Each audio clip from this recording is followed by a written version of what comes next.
Yeah, absolutely. So one of the first things that we did, because we recognized that the structure of my team was going to be so important, is we actually restructured a bit. So we've had the role that we call people partners or people business partners. We've had that for some time, but historically it was a little bit more administratively focused, right? It was helping employees and leaders with the basics of how they operate as employees. And then we had our individual subject matter experts, right? Whether it was total rewards, payroll, things like that. And what we did is we actually reorganized into a different role for our people partners. They're now much more of a strategic partner to the business. And we have layers within that team for people who are kind of focusing on certain populations or levels versus others. And then we reorganized our operations team into shared services versus centers of excellence. And that's where for us, we believe the magic is really going to happen. Again, we're somewhat early days off of that reorganization, but what we're now doing as a team is really focusing on those people partners being the kind of key voice of the customer.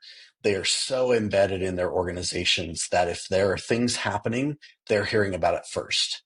And then what they're doing, because we built the structure, they're then coming to the centers of excellence, they're coming to the shared services to make sure that we've got things that are responsive to those developing needs. And that's been a bit of a change. And so we're now building the touch points that allow the shared services, centers of excellence, and our people partners to come together to recognize, like, if we're hearing certain things within the business, how would we shift our priorities, for example, on the talent development side? What are the things that we've been working on that we need to shift or we need to tweak, right? I'll give you a specific example. We recognize that one of the areas where we had a bit of a gap was for new managers. We kind of took the approach that we're going to give you the basics and then it's a little bit of sink or swim. And we realized that there were a number of areas across the business where we had managers who were struggling. And, that was our fault. Again, not thinking as much about our customer as we needed to. We then recognized that there were more resources that we needed to provide to that group of individuals so that they could then act as a multiplier to their team.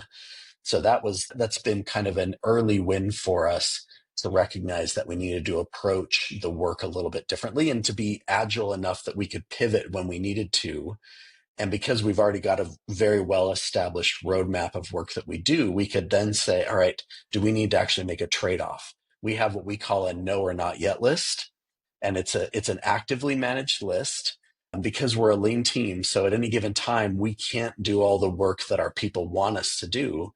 And so we maintain a no or not yet list, and we have very specific parameters around that. Are we saying no or are we saying not yet? And so at any point in the process, if we need to pivot, we can then say, does this fit into the roadmap in some way?